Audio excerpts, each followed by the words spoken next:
Howdy friends, welcome back to the channel. I'm Jen and you're watching Altruistic Farmstead. The topic of the day today is squash. This video is going to include 4 different parts. First, we're going to talk about facts. Secondly, we're going to talk about how to plant squash. Third, how to harvest squash. And fourth, how to preserve your harvest. So let's get started. First off, squash is very healthy. It's low in calories and it's high in essential vitamins, including vitamin C, potassium, and beta-carotene. Now, there are 2 different types of squash. There's lots of varieties of squash, but there's 2 main types, winter squash and summer squash. And in this video today, we're mostly going to be talking about summer squash. Some examples of summer squash are yellow and green zucchini, crookneck squash, and pan squash. In our garden, we have a little bit of everything. We have a lot of pan squash, we have white scallop squash, and we also have green zucchinis and yellow crookneck squash. On the other hand, some examples of winter squash are acorn squash, spaghetti squash, and butternut squash. Squash seeds can be started indoors 4 to 6 weeks before your last frost date. So summer squash typically produce for 3 to 6 months. As of right now, I bet we are harvesting, 15 pounds of squash every other day.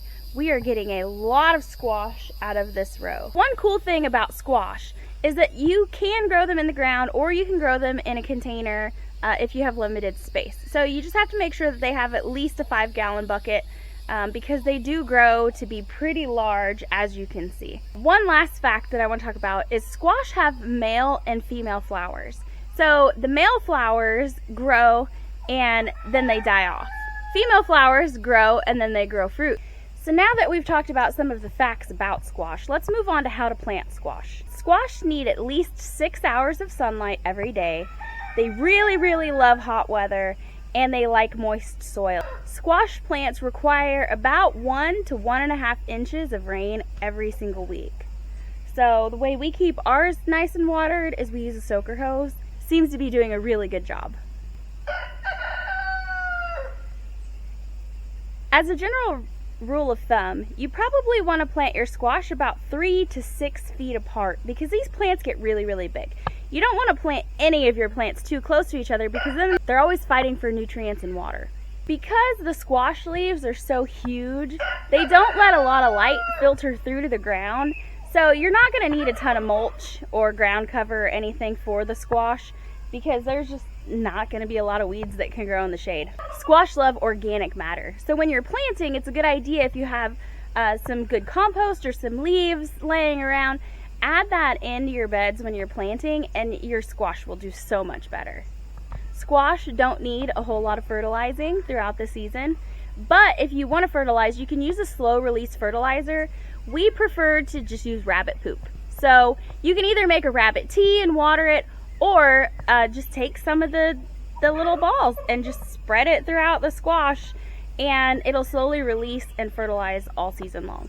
If you didn't know about rabbit poo, it's a cold fertilizer, so you can use it immediately. It doesn't have to be composted and it's very high in nitrogen. This is the first year that I feel like I've successfully grown squash. Every other year I've barely gotten any squash out of my plants before the bugs killed them all. I practice organic gardening methods. So I don't like to use insecticides or pesticides or anything on my garden. If I wanted to eat that stuff, I'd just buy my food from the grocery store. Okay, so next, let's talk about harvesting your awesome, delicious squash. First off, let me give you a warning though. Beware, because the stalks on squash are very spiky and they kind of hurt if you touch them too hard. So just be gentle and be careful when you're harvesting your squash. So when you're harvesting squash, our pan squash, we typically harvest our pan squash when it's between about 4 and 6 inches long because that's when it's its most tender. You can eat it when they get larger, but the skin gets tough and they kind of get mealy and they're not as good. As for zucchini and like yellow crookneck squash, you probably want to harvest those between 6 to 8 inches long. Something I think that is true for most plants in the garden is the more you harvest, the more the plant will produce because it's kind of a supply and demand thing. So don't let your squash sit on your plants too long if you want a larger harvest. I think a good rule of thumb is probably to harvest your squash every day or every other day.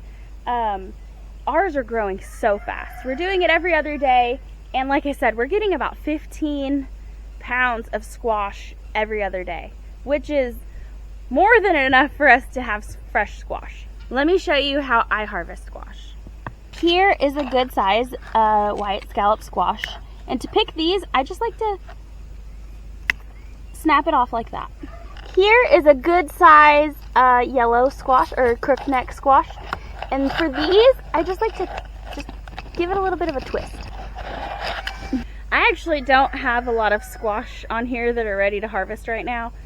The kids and I come out here yesterday and harvested most of them, so I'm going to insert a clip right here so you can see the kids and I harvesting, and I'll show you pictures of how much we got.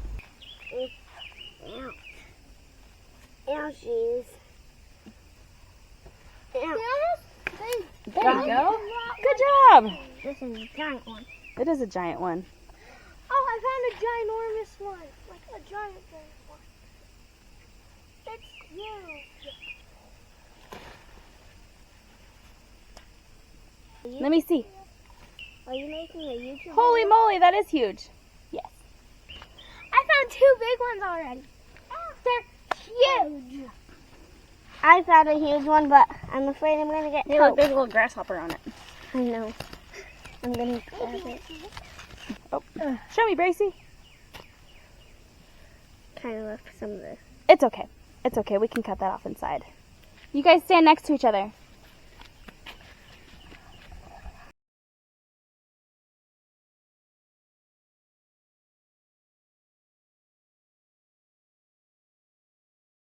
Oh my goodness, guys. So while I was putting this video together, I realized that I missed a really important topic to talk to you about. I have my phone in my hand because I can't remember everything. So I'm going to be referring back to it. But I wanted to talk about companion planting and pest control. The 3 main pests that affect squash are squash bugs, squash vine borers, and cucumber beetles. So let's talk about how to control those. First off, there's not really any good pesticides on the market that control squash bugs anyway, so don't put it on your plants. One of the best ways I have found to control pests naturally is to plant companion plants with your plants.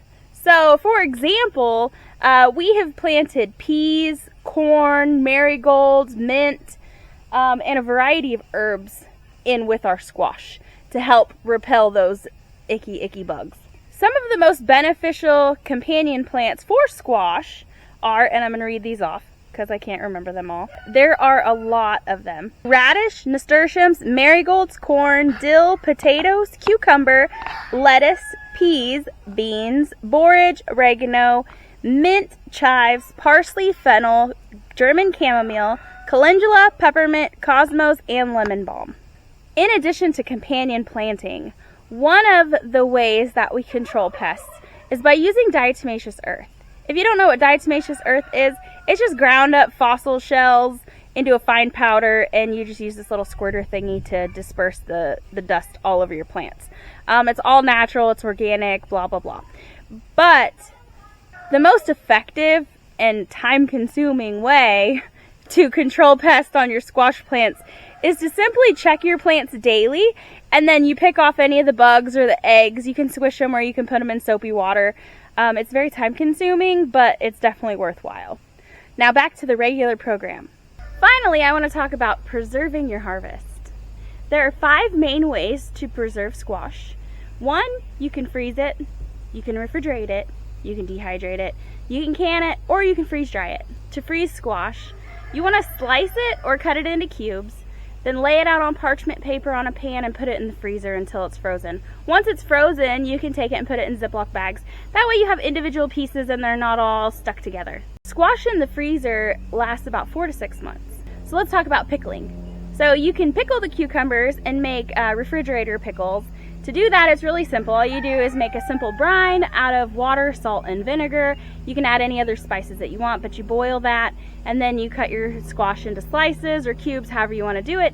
You put them in a jar, you pour the brine over them, and then you can add whatever you want, like garlic, onions, fresh herbs. Dehydrated squash lasts about 10 years if it's done and stored properly. To dehydrate squash, you're going to want to slice it in thin slices. You want to make a single layer in your dehydrator, and you want to dehydrate it at 135 degrees for 7 or 8 hours. Once it's done dehydrating, put it in an airtight container and store it in a dark, cool place. If you think you're going to be eating your squash fairly quickly, you can just put it in the refrigerator. Squash in the refrigerator will last about 2 to 4 weeks. Squash is a tender vegetable and it can be easily overcooked.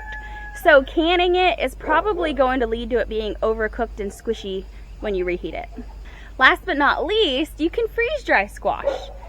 You slice it into about 1/2-inch slices, you lay it out on the freeze dryer tray, you put it in the freeze dryer, hit go, and it comes out looking exactly like it did when it went in.